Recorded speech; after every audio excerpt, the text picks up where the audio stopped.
אני בינתיים מתחיל בעברית, ושפייר אנדרה יצטרף, אז נעבור אחר כך באנגלית. אז ערב טוב, זה פעם שלישית שאנחנו נפגשים, ואנחנו תמיד מאוד שמחים לראות אתכם, יונתן, רון ואני, שאנחנו ביחד עושים את זה. תודה לך, יונתן. כבר מההתחלה אני עוברת לך. והיום אנחנו עם עמוס אלקנה, ויש לנו אורחים מדהימים, אילן וולקוב, המנצח, שהוא ניצח על יצירה הראשונה שאנחנו נקשיב היום, לקונצ'רטו לכינור, ועמית דולברג, אנסמבל מיתר, זה בעצם 120-21 מוזיקה שלנו בארץ, וגם צריך להצטרף פייר-אנדרה ולאד, המנצח, שניצח על יצירה השנייה, ובעצם מיתר שמנגן יצירה השנייה, טריפ, של עמוס. עמוס, נתחיל מקונצ'רטו, ואולי כמה מילים אתה תגיד, ואחר כך יונתן ישאל כמה דברים את אילן. אז אני רציתי, לפני שנתחיל להקשיב, רציתי לשאול אותך, איך אתה בעצם התחלת לחשוב על הקונצ'רטו לכינור? איך זה הגיע, הרעיונות הראשונות, זה בעצם הגיע מהשפעה של כינור עצמו? אתה חשבת על, קודם כל על תפקיד של כינור, ואחר כך זה השפיע על כל אנסמבל, או זה איזושהי מוזיקה הגיעה ביחד, יחד עם כינור? או יעל ברולסקי, שאתה מכיר אותה וכותב לה לא פעם ראשונה, ואולי היא מישהי ש... לא יודעת, השראה, הנגינה המדהימה שלה, איך התחלת לחשוב על הרעיון הראשוני? אז כן, באמת זה הגיע דרך יעל ואני, וגם אילן, וגם כל מיני אנשים נהגנו לנגן במקום שנקרא הצימר בתל אביב, בדרום תל אביב. מוזיקה מאולתרת, חופשית. במשך כמה שנים, ואחר כך, יחד עם ההיכרות שלי עם יעל, אני לא זוכר איך זה קרה, אבל כתבתי לה יצירה לכינור ואלקטרוניקה. בדיוק איך זה הוביל לשם, אני לא זוכר, אבל רצינו לעבוד ביחד, והחלטתי לכתוב לה כינור ואלקטרוניקה, ועבדנו, משם חשבנו על הדבר הבא, ואז אני לא זוכר אם אני הצעתי, היא הציעה, בוא נעשה קונצ'רטו לכינור. ואמרתי יאללה, וקיבלנו את ההזמנה לעשות את זה, וניגשתי לכתוב את זה, ופשוט משם זה הגיע. אלי, אני לא זוכר יותר מזה בדיוק מה הוביל למה וכולי, אבל אני מכיר היטב את הנגינה של יעל, שהיא מדהימה, ועבדתי איתה הרבה, וידעתי איך אני רוצה לכתוב לה, איזה דברים בנגינה שלה אני רוצה להוציא, וזהו, פחות או יותר. אוקיי, אני חשבתי לשאול כאילו יותר על חומרים מוזיקליים, כאילו הם באים ביחד עם כינור, או בהתחלה אתה חושב על כינור ואז זה משפיע על האנסמבל, כאילו כל... הדרך שאני עובד בה היא קצת אחרת. פעם הייתי מתחיל יצירה עם איזה דף ריק, ככה טבולה ראסה, ומתחיל לזרוק רעיונות, וחושב על דרכים איך לפתח אותם ומה לעשות איתם, והמבנה הכללי של היצירה היה מתגבש תוך כדי עבודה. מסתכלים על החומר, רואים לאן הוא רוצה ללכת, ובאיזשהו שלב ניסיתי להפוך את היוצרות ולנסות ליצור לעצמי את המבנה לפני שאני מתחיל לכתוב את המוזיקה ממש, את הצלילים. זאת אומרת, ליצור איזושהי מפת דרך שאני יכול, שכל הזמן אני אדע איפה פחות או יותר אני נמצא. זה כמו קצת, שאבתי השראה מאיך שעובד ארכיטקט, שהוא קודם כל עושה איזה סקיצה עם עיפרון של כל הדבר עצמו, ולאט לאט נכנס יותר ויותר לפרטים. אז מצאתי איזושהי דרך ליצור מבנה כזה, זה לא היה משהו אקראי, אני אכתוב עכשיו רונדו ויאללה, אלא מצאתי איזשהו אלגוריתם שמבוסס, או יותר נכון הוא בהשראת גיאומטריה פרקטלית. ומה שמצא חן בעיניי בקונספט הזה של פרקטל זה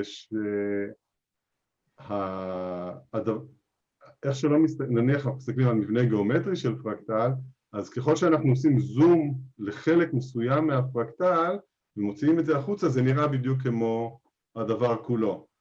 זאת אומרת, היחסים בין המיקרו למקרו הם זהים.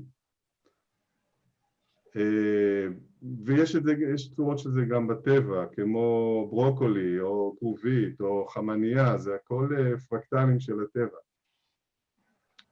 וניסיתי להבין איך אני הופך דבר כזה איך אני משתמש בזה, איך אני הופך את זה למוזיקה. אז זה כמובן היה התעסקות עם המשכים, ולאו דווקא עם הצלילים, לא עם frequency, אלא ממש עם duration. וזה יכול להיות ממיקרו duration, מצליל, מההבדלים, המשכים השונים, היחסים בין המשכים, בין צלילים בודדים, לבין בכל היצירה, בין פרקים שלמים או פסקאות או whatever. אני לא אכנס לכל הטכניות שזה, זה קצת נראה לי יגזול המון זמן מהשיחה, אבל זה שם. זאת אומרת, אז היה לי איזשהו מפת דרכים כזאת, ואז התחלתי לכתוב. ואז באים הרעיונות, כאילו, איזה צלילים לבחור וכאלה דברים. אוקיי. תודה רבה. So Pierre-Andre is with us. Good evening, Pierre-Andre. And Yonatan, you wanted to ask some questions to Ilan Volkov? Yes, I would love to. Hey, Ilan. You're on mute, but I can still ask. Thank you. Thank you for telling me. Sorry? Thank you for letting me know. Sure. I wonder when it comes, because the work, well, you know Amos, and there is a personal connection between you and the ensemble, Amos and you, Amos and Yael, and I'm wondering how does it actually work in the rehearsal when knowing the idea Amos has in mind, knowing you know the ensemble, you know Yael, and there is a certain, there is a certain dynamic that one has to find in order to make that all happen and make everyone, well, let's say happy, satisfied. So I'm wondering, what does it take from a conductor to make all these small pieces which are, apart from each other, making an actual piece out of that? I mean, first, one can't make everybody happy all the time. So one starts with that idea, that knowledge. But I mean, it's great, of course, I think my work when I'm doing something like this, I mean, I don't see it totally different from a piece of a composer that I never met. But of course, it does influence. Of course, with Yael, I know her really well, not only from the ensemble, but we also play together in an improv trio for like 10 years almost now. So we have a whole other side of knowing each other, which is outside the academic composed music world. And so that puts things in another, like we have a personal connection that's nothing to do with the ensemble or classical music. And it does influence things mainly with humor and with how we communicate. Like we don't have to say everything, and we also can trust each other on some levels that maybe not every person that I work with, I will trust in that way. And I think it's from her side to me as well. So that definitely influences things. I guess each piece is so particular that even if I know the composer, if I know people, it starts from, I try to make it start from a 0 point where we learn the piece together. And I guess not everybody is all the time on the same page. So some people will take more time, they will need more time, more repetitions, and some other people will. So we will never be exactly in the same place, I would say. And I was looking at the score again of this piece today. I haven't looked at it for a long time, and it reminded me that there's a lot of doublings in this piece. Like there are a lot of doublings with kind of offbeats rhythm. So for example, one of the movements is with Oded playing chimes, doubling a violin on double stops. So it's quite unusual, double stops chimes, double stops violin, and they're supposed to play together. So I remember that kind of thing takes time because Oded is far from me and Yael is close, and technically it takes quite a bit of time to solve something which looks on the page kind of simple. It's nothing complicated. But because there's so many offbeats in this music, it is actually quite tricky. So some things are, like in every piece, some things get solved really quickly and some things are a surprise. Oh, this is actually more difficult than I expect. So there is a certain feedback going on between, like as usual, of course, between you and the ensemble. Then Amos is giving his feedback. Yael could suggest certain solution, maybe Oded could, and then it goes by and you move little by little until you cover, say, a certain movement. And yeah, well, yeah, sure, yeah. Yeah, I mean, I guess there's also like lots of things which change during the week, you know, like for example, with tempos, I remember there was one of the movements, it took a while until we actually found the right tempo that fit. You know, I went in one direction and Yael in another, and it took a couple of rehearsals to solve that so that that Yael has exactly this tempo that she wants, you know. Yeah, Go ahead.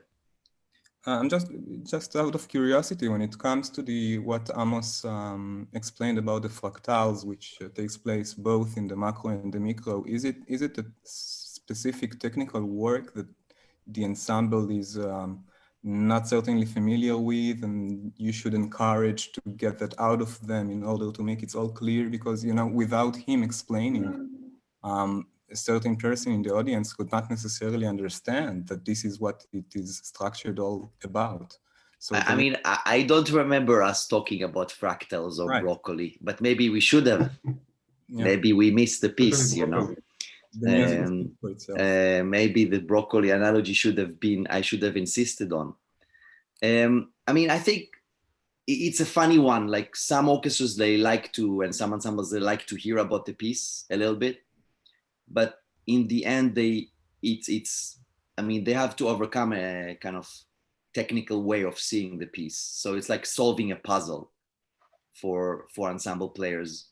And if they get information which they can't understand, it doesn't really help them with element of solving I mean, it's like, so there's like a little, I mean, I think listening to a piece and knowing about the piece is quite different from actually playing it in an ensemble. Not that I think a lot of players do want to know this information, but it's not going to actually necessarily help them play it. It might to some people. It's very, I don't know what you think about this, Amos. Well, from my experience, I really don't like to explain the inner mechanisms of the piece. I like the musicians to find it for themselves. I mean, find the meaning of the music for themselves, not necessarily finding the rules or the algorithms or anything that's involved. But there are certain times when if I see that I can help them, for instance, pointing out segments that actually are repeated all the time, which you don't easily see, I would say, look, if you just take this 2.5 bars, you see this rhythm repeats itself over and over again, and suddenly it's much less terrifying than all these syncopations all over the place. That's the only reason. There is a more clever way, in a way, for the player to memorize his part, which is not immediately visible. That's what you mean. And if you once explain it to him, he could then memorize and understand the part better without actually going note by note. Yeah, sometimes it works. Sometimes the players don't care about that and they just rely on their sight reading to say, okay, I'll get through it and everything will be fine. But some players, they do care about it and it helps them. It's structuring the music. So I guess every person needs, especially when it's a new piece and you didn't, as a player, necessarily have enough time with the piece, it might have come. I don't remember with this piece how far advanced we got the parts, but sometimes it comes very late. So I think the issue with the composer and the conductor helping with structure and larger perspective is super crucial for an ensemble or orchestra, because it's hard for them to see from their parts as well. Like they only have their parts, so it's not possible to really understand the piece. It's fantastic when you actually, when the conductor especially in this kind of situations, gets the parts in advance and studies the scores seriously, like I have this experience right now, and it's fantastic because he can point out a lot of places where he says, look, are you sure you meant this? Maybe it's a mistake, maybe it's a typo, maybe it's, and say, yes, you're right, you know. And he really knows what I mean. And so he can point out mistakes and he can correct the scores and we can send it again to the publisher and get it back. But this has to be a long time in advance and a really serious commitment from the conductor ensemble. Yeah. Should we have a listen? I think maybe we could continue with questioning right after from all of the other guys. Sure. I just want to say that Pierre-Andre just texted me that he has some problem with his computer and is trying to get online. But we'll... Can you hear me? Yeah, Yes. I can. Oh, I just have the sound. I have no image. It's really bizarre. My Zoom connection doesn't work, and I don't know why. And I was listening to what you said just now, and it reminded me the fantastic experience we had together when we actually, Amit was part of that, I remember. But we came to you and we made some suggestion about the actual structure of the piece, and this was for me the first time that I dared to approach a composer speaking about the structure of the piece, because I mean, saying that particular part should be a little shorter in order to balance the piece in a more efficient way.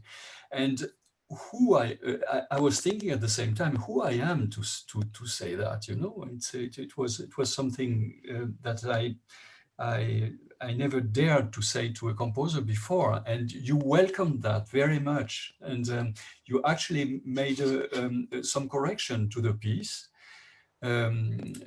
Because we were on the same track about the piece. I mean, you understood very well what we were talking about, Amit and I, and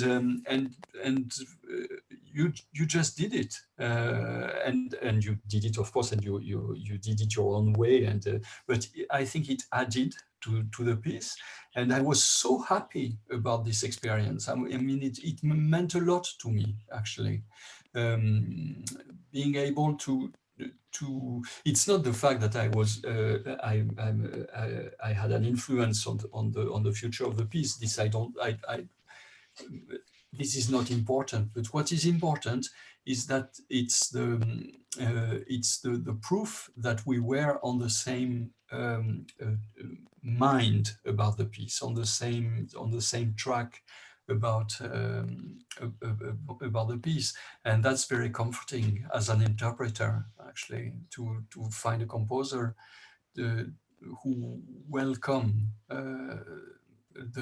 some input at this level from the players. Of course, we didn't. I mean, this was just something.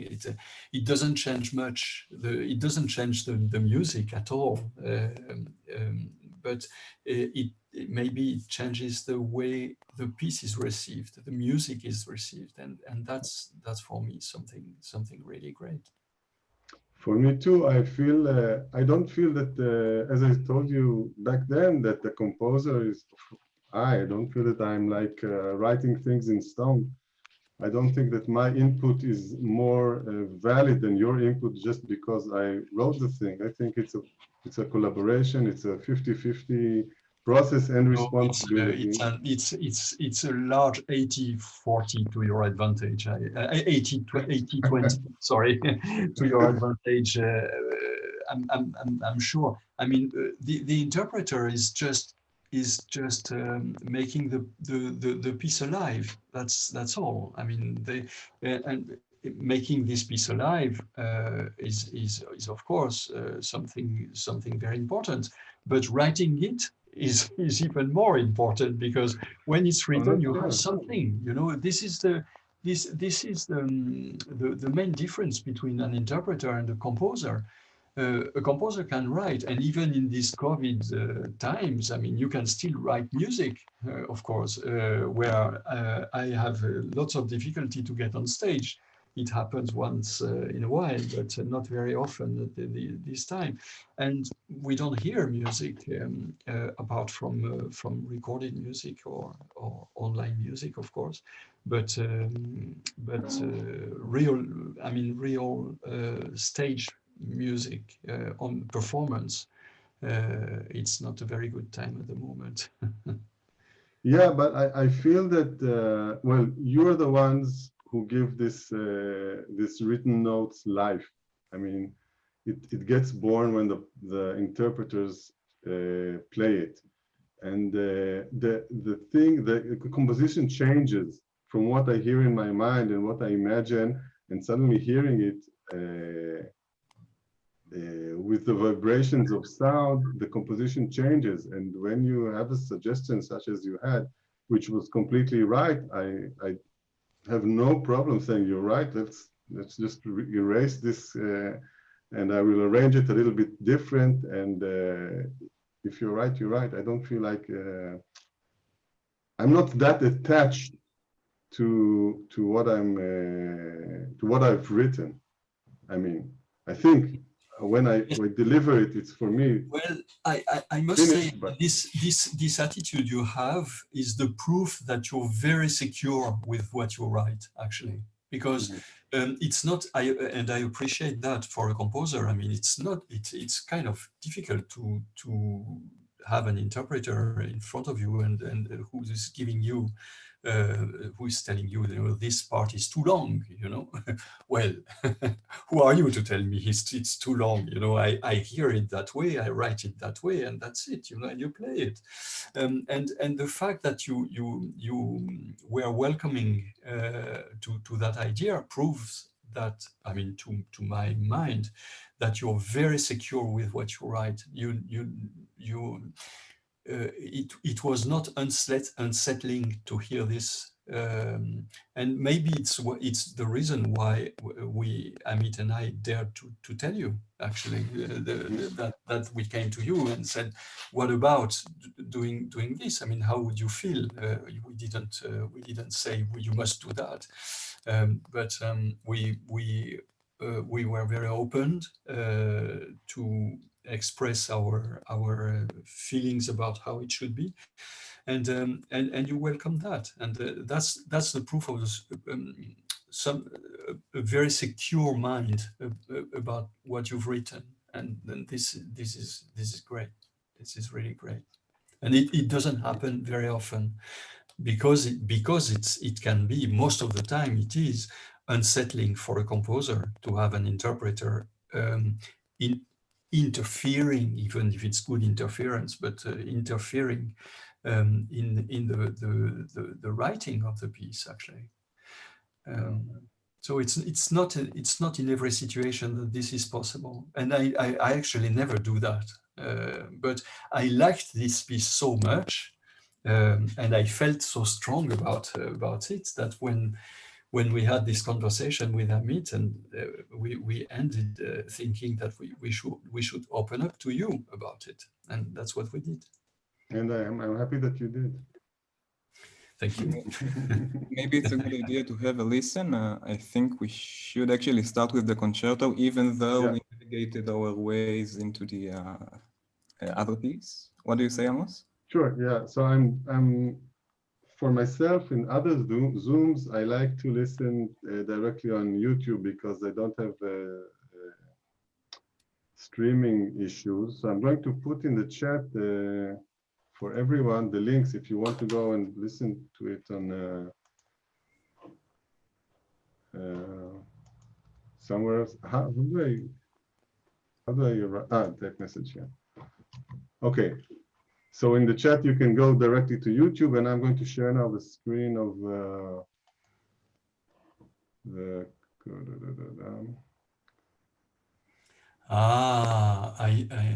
Sorry, I think I know why it didn't work.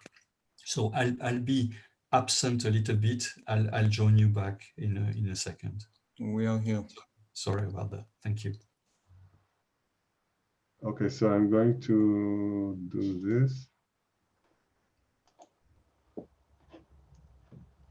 Is it shared now?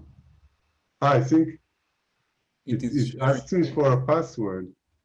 Oh, weird. Could you? Because I'm not the host, probably. Yeah, but I did allow everyone to share their screen. You hear it? I can hear it, but we could not see anything. Let's see. I'll host you, and then maybe we have no trouble. Just a moment. Should work now. Can you try? Yeah.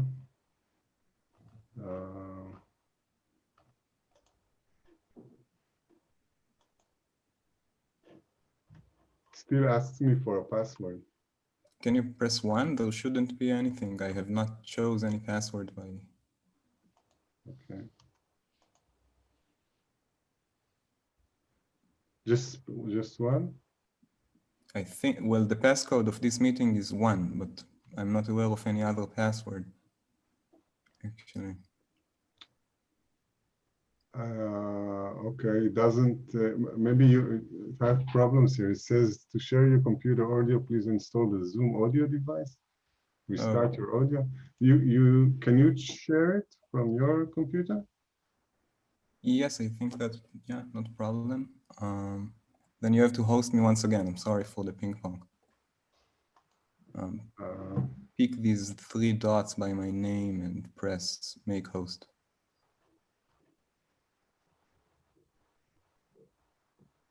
Wait, stop share. Okay, click 3 dots and There's make host. Okay. Yeah. Yes, and now.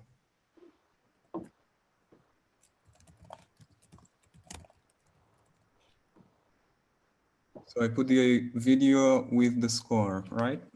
Yeah, to the violin concerto. Yes.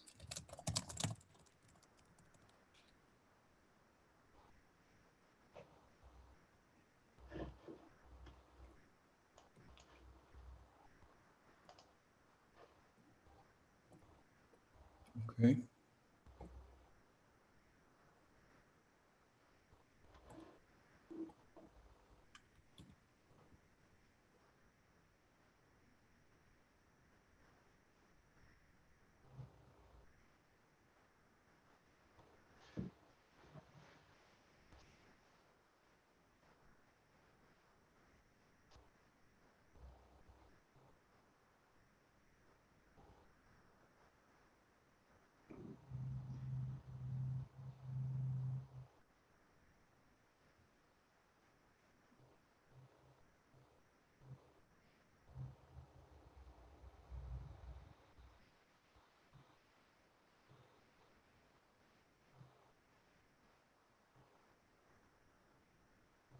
I don't hear anything. Do you hear?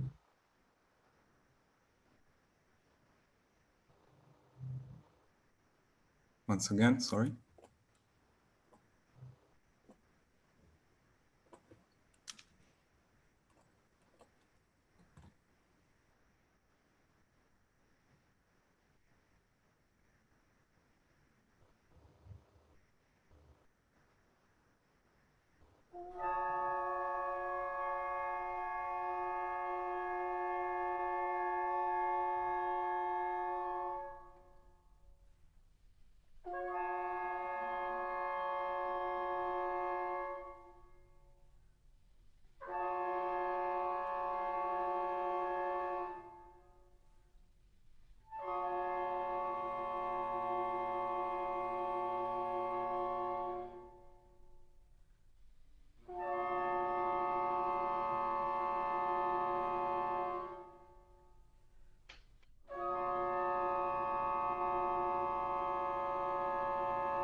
Hello, Pierre-Andre, now we see you. Thank you.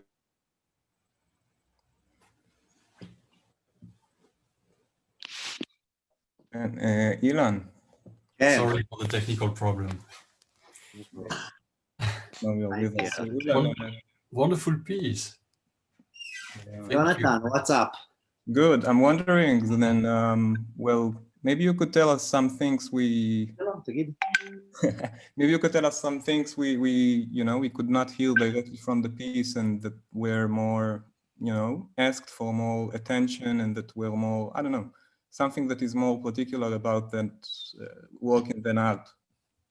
The way you work. Well, I remember one thing which was these doublings when Yael is playing quite complicated rhythms. I mean, it's not that complicated, but it's very chromatic and it goes all over the place, register-wise. Sorry, there's some children here. Don't just ignore or just look only at them. It's much more interesting than me. I remember that because that's doubling in the second movement and then again in the fourth movement, if I remember correctly. There are quite a lot of winds doubling what she's playing as well, what the violin is playing. And they have to take breaths there. I remember there are like these little slurs that we had to kind of make. She's playing that quite legato, but we had to really make it more articulated so that it actually sounds more together. And she's playing the rhythms, but quite freely. So I remember that I had to be kind of strict on one hand with the beat, but also really listen to her. So I can really grab her when she needs time, and there was quite a lot of that, I remember. And then third movement, it's quite virtuosic with the violin part, which Andrea played. So it's basically suddenly a double violin concerto. And it goes one to the other and it has to be really perfectly, the rhythm of that actually looks a little simpler on the page, but actually it's actually tricky with a lot of, again, the registers up and down, quite hard for tuning, and the end of that movement when they're playing 30-second notes and they have to finish on the same note, even that took quite a bit of time to and then you saw at the beginning of the fourth movement, I think, with the doubling of the chimes and violin. Shalom. What do you want from me? You wait. Yes, she's just looking at the baby underneath me. Sorry, you want to hold? Okay, very good. Bye.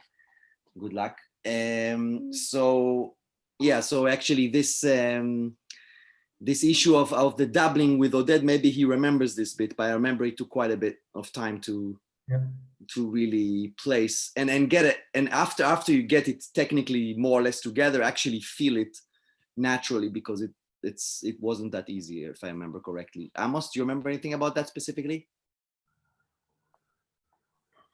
I just remember that I was stunned when I came to the rehearsal and I heard it for the first time, which was executed so well. So yeah, it's difficult. What can I say? Oh, it's good. Difficult is good. Actually, here in the recording, it's actually quite together. It's nice. Yeah. But yeah, You're always better as somebody always.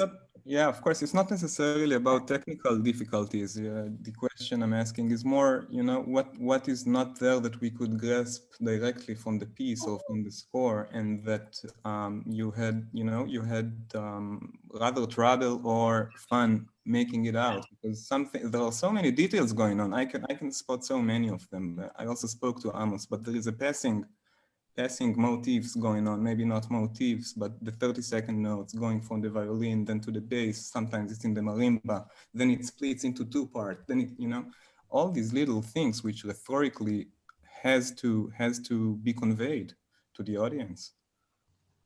yeah, it was also really interesting to work with Amos and to see that he's very flexible to change some of the parts. For example, in the marimba that he mentions, he had like two voices playing 16s that it's extremely virtuosic, and then I'm like, it's not going to be very convincing, so he just changed it to do, I thought just to play one voice, but he actually wanted to do a different pattern, and that was really nice. And also some places around dynamics and stuff that we changed techniques to play snare with the hands or stuff like that. Also very difficult.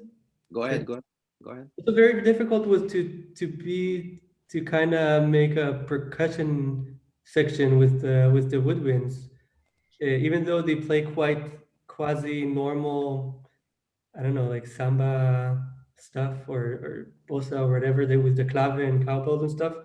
It was quite difficult to make them be exact on time. So that also took some time. Amos, did you write another ensemble piece or an orchestral piece since then? Yeah, sure. I wrote several. Several? Yeah, and I'm writing one now also. So now the piece you're writing in is for Oded and the ensemble, right? Yeah, a concerto for percussion and ensemble, which will be, I hope, no less difficult. Sorry. Is that a big percussion setup, or it's just single instruments? It's kind of built out of stations for percussions where which I worked out with Oded, going from one type of sound to the next type of sound. It starts with a drum set, with a real kind of rock set, drum set, and then goes on to wood instruments, going into metallic instruments, going to mixed, and also there's a kalimba section in the middle. So yeah, it's a lot of percussions, and he has to walk from one station to the other. I'm starting to worry about the balance already. Don't give me more details.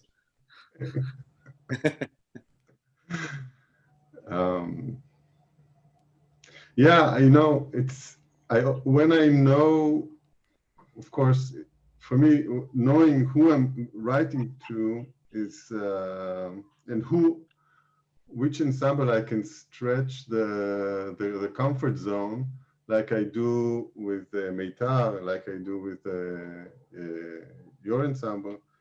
It's always it's fun for me because I know they can handle it. I know it's difficult, but I know it's doable also. And when I write for an ensemble that's isn't specializing in contemporary music, I try to make things simpler and still be true to what I want to write. Yeah. I'm going to take off because I have to deal with some small little human being here. Thank you for being with us. Thank you, Ilan. Sorry about, nice to see you, Ilan. Sorry about my priorities there. Amos, see you soon, I hope, and everyone, great to see you all. Thank you very much. Thanks so much. Bye. Bye. We could continue. Hana, would you take over? And we could also let Amit and Pierre-Andre both are with us. Maybe we could move a piece. Amos, it is also, unless you have something further to speak about the last one. No, unless there are any questions, I'm ready to move on, and you take over because it's not working from my system. Okay. Let me just say that this version of Tripp that we're going to listen to was recorded with Meitar and Pierre-Andre in Royaumont, and it's the version before, I think, that we made the changes. So it's a little bit, it's the first version, not the second one. How many performances have you had for that piece so far? Good question. Amit? I think let's ask Amit. Yeah. Oh, Amit. Hi, everybody. Good to see you. I don't know how many, but we had quite a few. You know, I mean, with Meitar, we are a small ensemble, and all of us are part of the decisions making. So, of course, with Pierre-Andre, that he's our conductor in residence for a few years already. So when we fell in love with this piece, we just went on playing it. So we played it quite a lot, and in, I think, many festivals. I remember at least the US ones. It was Mexico, Yeah, even Mexico. Yeah. I'm looking at my website now, and I see that there were 9 performances of this piece until now. Cool. 9, but not all of them by Meitar. There's also even better. the Moscow Contemporary Ensemble, and an ensemble from Munich also did it once, but most of it is for Meitar, and it's written for Meitar. It's dedicated to Meitar. Yeah, Hana? Yeah. Would you maybe like asking both Amit Yes. and Pierre? Yeah. Amit, what do you think about Amos' style? Do you have, when you see his score, you see that, oh yes, this is Amos? Something that you can say about Amos writing, for you, for musicians, when you get the score? Well, I know Amos a few years already, and we worked together quite a lot. So I know his music, and I don't know, you know. I mean, I think that it's pretty easy to realize that this is Amos' style and his own language, because you see during the years that he kept some fundamental issues in his style, and he kept on going on them, but he changed it all the time. And with Meitar, I really feel that many things has developed in his composition, and probably with how we play. You know, it's we always talk about the composer, but we are part of it, and we are part of the change. I see here Reuven, and it's the same thing with Reuven during the years. You know, their music is part of our sound as musicians, especially when we play so many of their music for so many years and so many concerts. You know, I think it's really dangerous. We always say, yes, you know, we have only 1 or 2 performances, but it's not right. When you have an ensemble of with members of the ensemble, the same members, and they have a say in how they want the group to be acknowledged, no matter if it's in the local scene or the international one, then things happen. So with Amos, I really believe that it's changed us as performers. And I don't know if we change something. It's not really important. We like the music, so it's enough for us, you know? Yeah. I think from my experience, I know that it's good for a composer, because composers also change with musicians. Because when we hear how you perform our piece, of course, we know about ourselves more, and we can development, because only we, without musicians, it's nothing, it's not music. So thank you so much, Meitar. Yeah, but you know, I mean, you shouldn't thank us, because we never have enough music, you know, so enough good music. So we should thank you and all of you, you know. I mean, this is we are nothing without it. But what is important for me to say about you know, sometimes changing a little bit the music, or just working together and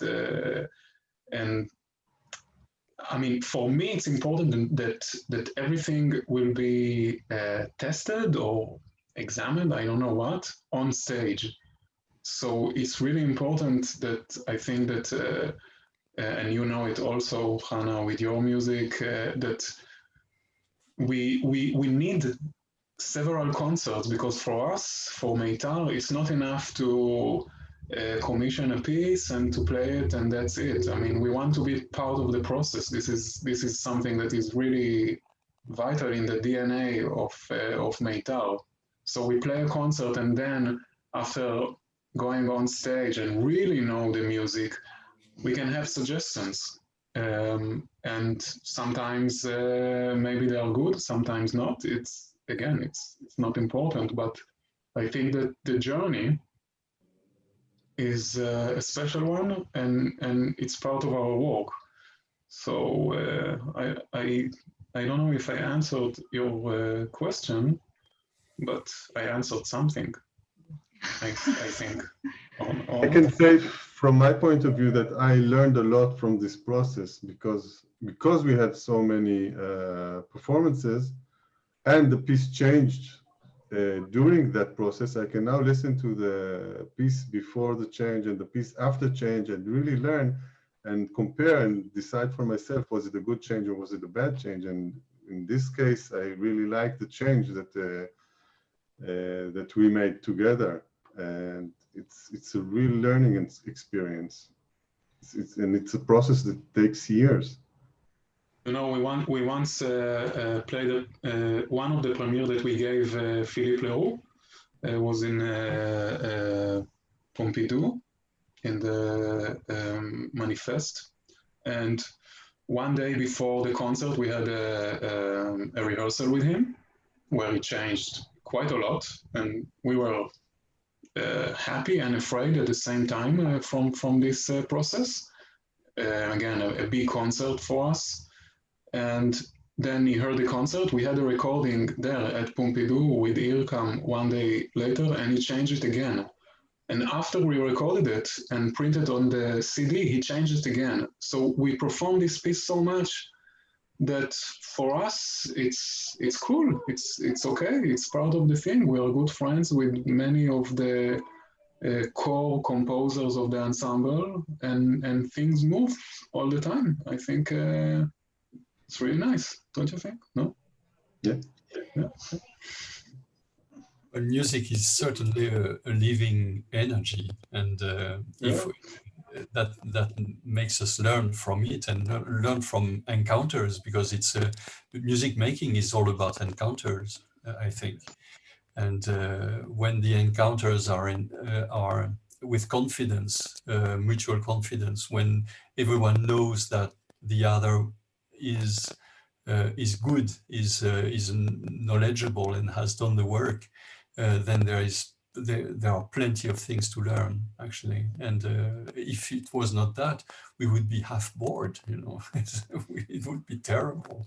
But it's never that. It's really very alive experience every time. Yeah. Okay, so perhaps we can listen to the piece and after that we'll talk more.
Thank you. Bravo, Amos. תודה רבה. It's a really masterpiece, I think. For Thank me, it's okay. Pierre-Andre, can you please tell us more about your experience to work with Amos on this piece, perhaps to work with Ensemble Meitar? How many years you are with Ensemble Meitar? 6 years, I think, now. It's been 6 years, although this year hasn't been very active, of course, sadly, but we'll be twice as active next year, so I hope. And meeting Amos was a really wonderful experience, because I mean, it's always, when as an interpreter, when you discover the music of a composer you don't know, it's always a fantastic thing, because there is something you dig into something you haven't seen before, you haven't heard before. And when you meet the composer, you study a piece, and then comes the rehearsal time, and then you meet the composer. It's always very special. I mean, composers and interpreters, they live in different times. I've said this many times, but I always quote Griset, who said that composers live in whales' time, and interpreters live in birds' time, very quick. And it's true. And when we meet in rehearsals, it's not always easy, because as interpreters, we have a definite frame of the rehearsal. The rehearsal is usually 3 hours or something, I mean, whatever it is. But we have this length of time that we must work. And by the end of the rehearsal, we have to have something done, which is maybe not the entire piece. Why not? I mean, the entire piece if possible, but it depends on the project. But if it's not the entire piece, we have to have something solid which has been done, and which we can relay on for the next rehearsal frame. And the composer is listening sometimes on first rehearsals, even with very good musicians. The first rehearsal of a piece, if you do a premiere, for instance, it's very hard for a composer. I mean, it's violent, because the composer has been working in his office, on his table for months, usually. And then comes the rehearsal, and then it's nothing but chaos. And you wonder, I'm not a composer myself, but I've seen this. I mean, composers tend to wonder if it's their fault that it sounds so bad, or is it the musician's fault, or who? What is it? What is happening? So it's extremely violent for the composer, and I know that, and I'm my intention in every rehearsal. Sometimes I don't succeed, but usually I really try hard to succeed, to make room for the composer, to bring the composer into the rehearsal process, so that he can actually feel the piece growing, and not be witnessing only, but be part of it. And that's I think it's one of the greatest things for me. One of the strongest reasons why I do so much contemporary music is the presence of the composers. I just love that. And with Amos, it was that relation was extremely natural. Actually, was really natural from the start, and I liked his music from the beginning. I was very fond of his music, so it's already a gift. So when you do a lot of contemporary music, you do a lot of music. Usually the composers are good, of course, and they produce good music. But sometimes you feel closer to some music than you feel to others. And when you feel very close to the language of a composer, it's a gift, you know. It's just so the process of rehearsing it and giving it on stage ultimately is so much fun. So it's so rewarding. It's great, and with Amos it was like that. I can add that. Thank you, Pierre. But when I first saw, or I was in a concert of Meitar and Pierre was conducting, and I was stunned because my music is very, as you see, it's very rhythmic and it has to be very precise, and the time signatures change all the time. And from the audience, I could look at the conductor and I knew exactly what was the time. It was not my piece, it was someone else's piece. But I said to myself, this is the guy I want to conduct my piece. There were other, the premiere of Tripp and other performances which were good, but I thought to myself, this is the kind of the conductor that needs to conduct my music, because I understand his time and he understands my time so perfectly. So I was really happy when it came out. Thank you. Thank you so much. It was the first time, not about first time, but did you know something about Israeli music before you met the Ensemble Meitar? Or what is going in Israel with contemporary music? Not very much. I was not, I mean, I didn't know the Israeli music scene very much. It was something, it was a country I had never been to, although I'm married with a wonderful lady who has spent all her childhood, her teenage, actually, 10 years in Israel, and she came there. So Israel, I felt close to Israel. And when Amit invited me to come and conduct the ensemble, I told my wife that I had been invited in Israel, and it was such a wonderful thing in the family. And then since then we always come together, and the children come also with us. And it's and because I found in Israel such a wonderful quality of music making, what was at the beginning just something, a relation to a new ensemble, but maybe something not very important, became actually something extremely important in my life. And Meitar is today something I really care about. And that's because of the quality of the ensemble, the quality of the musicians, and also the relationship with them, which I have. And of course, beyond the ensemble is the whole Israeli scene, the composers, the concert organizers. I mean, all this is just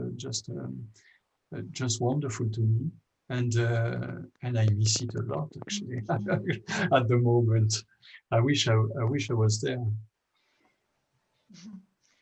Thank you so much. Really, it's a gift for us that you are with us, with Meitar. And I know that Yonatan wanted to ask some questions to Amos about his relationship as guitar player. And yeah, Yonatan. It was just a personal kind of thought I had, because I come from the guitar. Several composers who are now watching actually come from a guitarist background, and I wonder what is the relationship between your background with the guitar and the work, because it is audible that there is something there, but maybe I just dream it, maybe I just hallucinate it. I think the relationship is more with my background as a jazz musician, other than the instrument itself. Yeah, I started playing jazz guitar and then became composer only after that. I have a very strong connection to that. Yeah, and also the musical background from which you came from is more vast than, let's say, a classical repertoire only. You have never framed yourself to a certain genre. You've always been busy listening and discovering different genres, I remember. Yeah, I mean, well, I grew up with a father who was not a musician, but had a collection of 6,000 records. And there was always music in the house, and he also loved contemporary music, so it was not strange to my ears at all. And in my teens, my rebellion was that I started to playing rock music and then jazz, which was completely foreign to him. But then I started seeing myself going back to the classical repertoire, which included all periods from medieval to contemporary. Yeah. I think it is highly evident, well, at least for me, but maybe we should let the audience also speak for it. If someone has a question to either Amos or Pierre-Andre or for Amit, maybe that's a good Can I ask a question to Amos about the name of the piece? It means, are you the third son, the third brother at home, or why Tripp? I am, but how did you guess? How did you make the connection with Tripp? I don't understand. Because I looked, what does it mean? And it means the third son in a family. Really? I didn't know that. Oh, that's the meaning of Tripp with two P's at the end. Amazing! I didn't know that. I understood that there was some kind of autobiographical, psychological autoportrait or something. Okay. I was looking for a name with something with 5 syllables, and I tell you, I had this series of numbers which I used in this composition, and I just entered it in the Google search, and I saw that it's the zip code of a small town in the United States, which is called Tripp, with 2 P's. But okay, so look again at the dictionary. Okay. Now I will change everything. But I wanted to ask a small question, perhaps it's big, but we don't have so much time, about, it's very clear that you are very, you like very much complex rhythms and syncopatic and very alive and changing. But at the same time, the pitch organization, your hearing, harmonic hearing or ear is very mild compared to the rhythmical aspect. How do you connect? How do you see this combination of, let's say, an ideal of consonance and beauty, euphonic beauty of the pitch, and a very chaotic and amorphous, sometimes rhythmical property? Yeah, it's a great question. For me, the pitch, let's say the pitch variety, or the is because that the rhythm is so complex sometimes that this kind of pitch organization makes it still not going all the way out, where the pitch is like this, the rhythm is like this. I think I like the rhythmic aspect to be very complex, and then the pitch organization to be even sometimes minimalistic or repetitive. But it's because of that complexity of the rhythm. It's a kind of balance, you mean? Yeah. Okay, thank you. Good.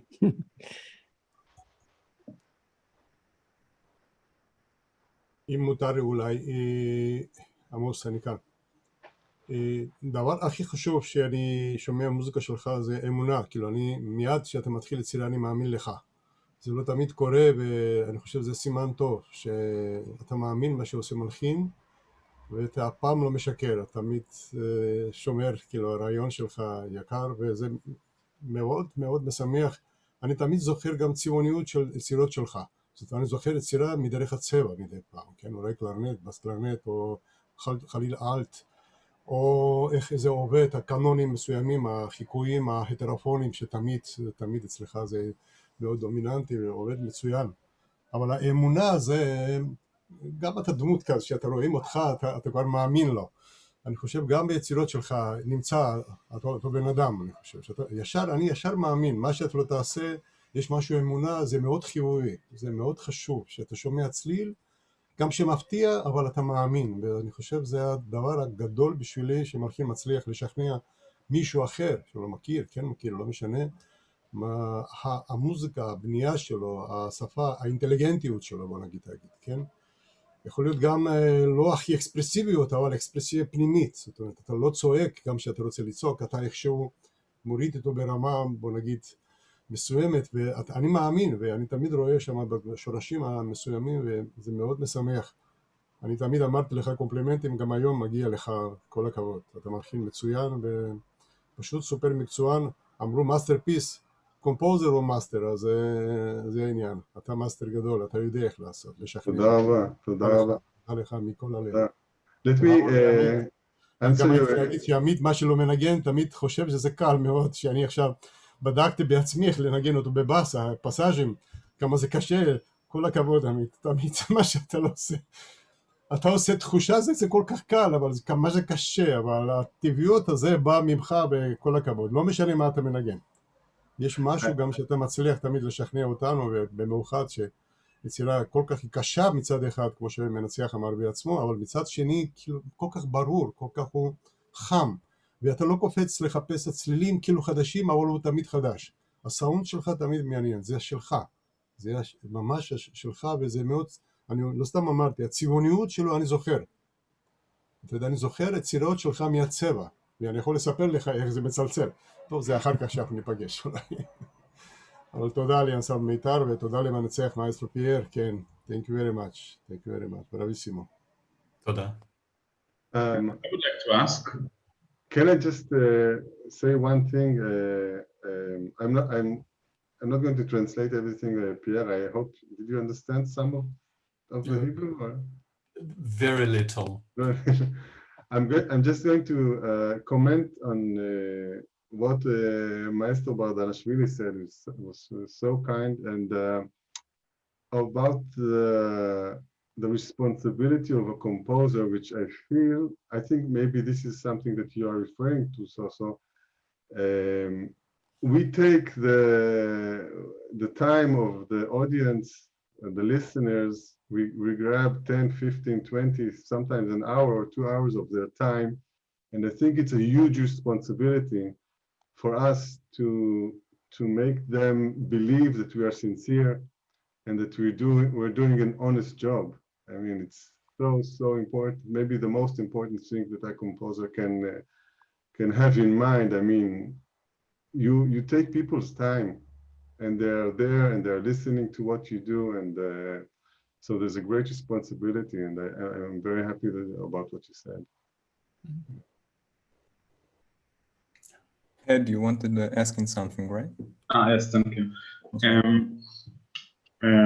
First of all, thank you for the music, and I wanted to ask if you can tell about your development or the way you came from jazz to contemporary, and in the way that maybe which contemporary composers influenced you, or how did that change in yourself?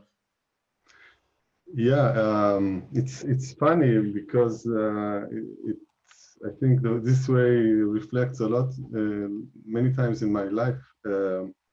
What happened was I was a jazz guitar student in Berkeley, Boston in the 80s, and I really didn't like what was happening there. It sounded like everyone sounded the same. It sounded like a factory, so I left. And I was studying a little bit privately, and then I heard about this New England Conservatory, which has a very small jazz department with the best players.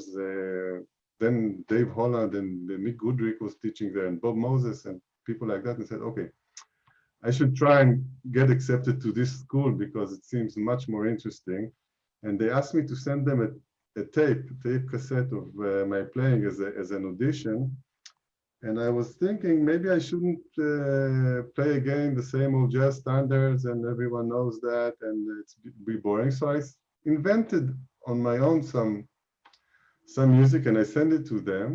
And the reply was that they allow me to come, they accept me, but to the composition department, not to the jazz department.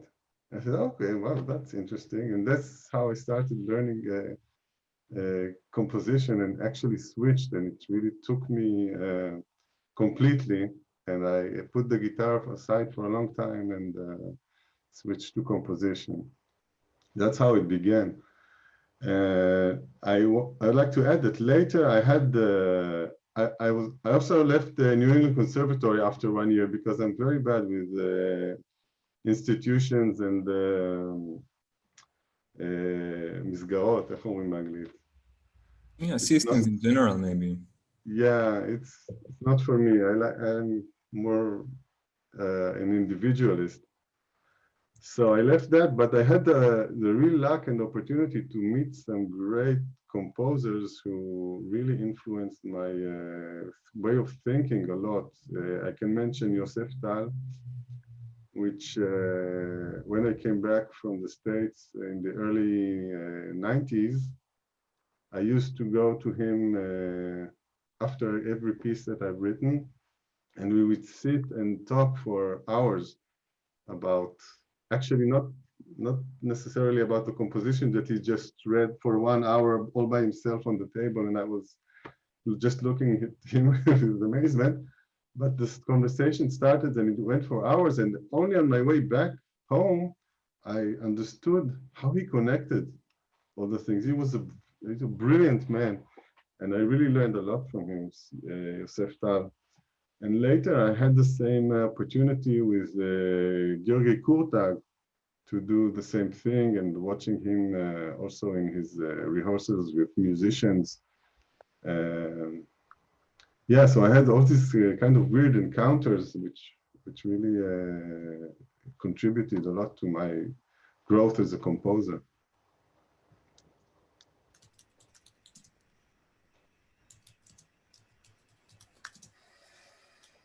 Really?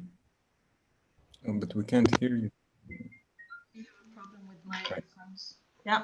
So first of all, so it's my first time joining to here, and it's pretty exciting to see everyone. So yeah, I hope to continue. And the most thank you for your beautiful music. And I wanted to ask, so in both of the pieces which we've heard, so it was divided to many movements, and I was curious, like, what is your approach to movements, and do you feel it like depends on the musical material, or just like, yeah, what do you think about this? As I mentioned in the beginning, I liked in these two pieces actually. I did build a roadmap kind of before I even started composing, so that I knew how the music is going to be divided into, in the case of Tripp, to 5 movements, and so it's something that I did in advance.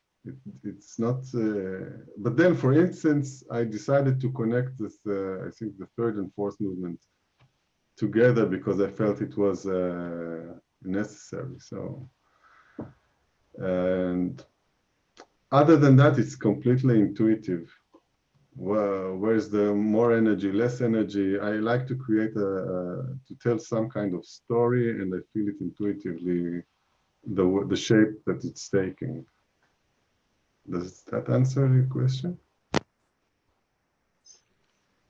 Maybe. Thank you.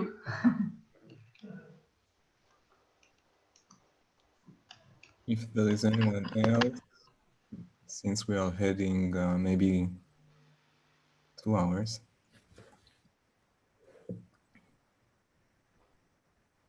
No? Well, thank you very much, everyone. I have to go now. Sure, Thank you very much, Pierre-Andre. Thank you for joining us. You. for the time. Sorry I have been late with these technical issues, but it's all solved in the end. Thank you very much, and I miss you all, that's for sure. Bye-bye, thank you. Thank you. ביי. Bye-bye. Bye. Bye. אוקיי. אם אין עוד מישהו שאלות, אז... אז אולי, כן, ניפרד להיום. אז תודה רבה, היה ממש כיף. עמוס, תודה רבה ליצירות המדהימות. תודה לכולם, תודה לעמית. ותודה לכל מי שהגיע, כל אחד מכם, לא יודעת, זה אנשים שרוצים לראות אותם כל הזמן. ונתראה בפעם הבאה, אנחנו נודיע לכם, פעם הבאה אנחנו חושבים, היה צריך להיות פגישה עם רובן סרוסי, אבל זה יוצא בדיוק עוד שבוע, אז אנחנו נחשוב אם אנשים לא מדי יתעייפו מכל שבוע, אז אולי נעשה, אנחנו נודיע על התאריך. אז... בשמחה, אנחנו מוכנים גם לשבוע הבא לשמוע, בשמחה. אני כבר מוכן. היי שירי, שלום. ממש כיף לראות את כולם. כיף לראות, ממש כיף. עמוס, תודה רבה על הכל, על המילים והזמן שלך.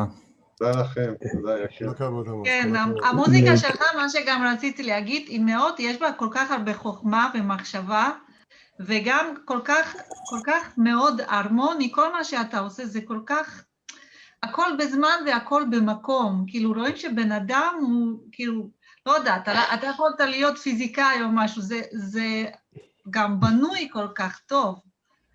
תודה רבה, תודה. זה הסגנון שלך, תמיד אפשר לראות זה עמוס. משכנע, יש לך שפה שלך, באמת זה ככה. זה גם שאלתי את עמית לגבי זה, בגלל זה שבאמת רואים את החתימה שלך ביצירות, שזה עמוס.